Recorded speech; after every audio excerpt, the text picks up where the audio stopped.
ஈரானுடைய முன்னாள் உச்சபட்ச தலைவர் காமேனியுடைய இறுதிச் சடங்குல அவருடைய மகன் மொஜ்தபா காமேனி பங்கேற்க வாய்ப்பு குறைவு அப்படின்னு ஈரானுக்கான இந்திய பிரதிநிதி ஹக்கீம் இலாஹி தெரிவிச்சிருக்காரு.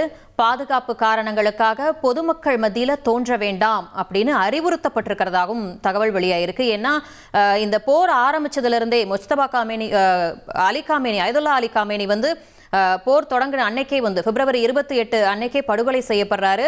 அதுக்கப்புறம் பல நாட்கள் கழிச்சு இப்ப வைக்கலாம் இறுதிச் சடங்கு அப்ப வைக்கலாம் அப்படின்னு சொல்லி பேசிட்டு கடைசியில பாதுகாப்பு காரணங்களுக்காகவும் போர் சூழல் காரணமாகவும் இப்ப ஜூலையில அந்த இறுதிச் சடங்கானது நடைபெறுது. அந்த வகையில் அவருடைய மகனும் தற்போதைய ஈரானுடைய உச்சபட்ச தலைவருமான மொஜ்தபா காமேனி போர் தொடங்கினதிலிருந்தே இப்ப வரைக்குமே அவர் பொதுவெளியில தோன்றாதது மிகப்பெரிய ஒரு சந்தேகத்தை கிளப்பிச்சு. என்ன அப்படின்னா மேற்கத்திய ஊடகங்கள்லாம் சொல்லிட்டாங்க, இல்ல அவர் கோமாவுக்கு போயிட்டாரு அடிபட்டு அப்படின்லாம் கூட தகவல்களை பரப்புனாங்க. ஆனாலும் ஈரான் தரப்புல என்ன சொல்லப்பட்டுச்சு அவர் அப்படின்னா அவருக்கு காயமடைஞ்சது உண்மைதான், ஆனா அவர் நல்ல ஆரோக்கியமா தான் இருக்காரு அப்படின்னு சொல்லி விளக்கம் கொடுத்தாங்க.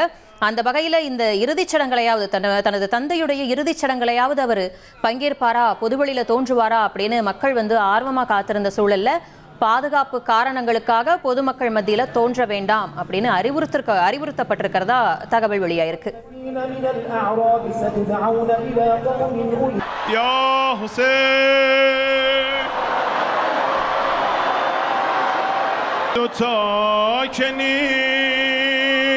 تو رو گرفتن ازمون تو رو گرفتن.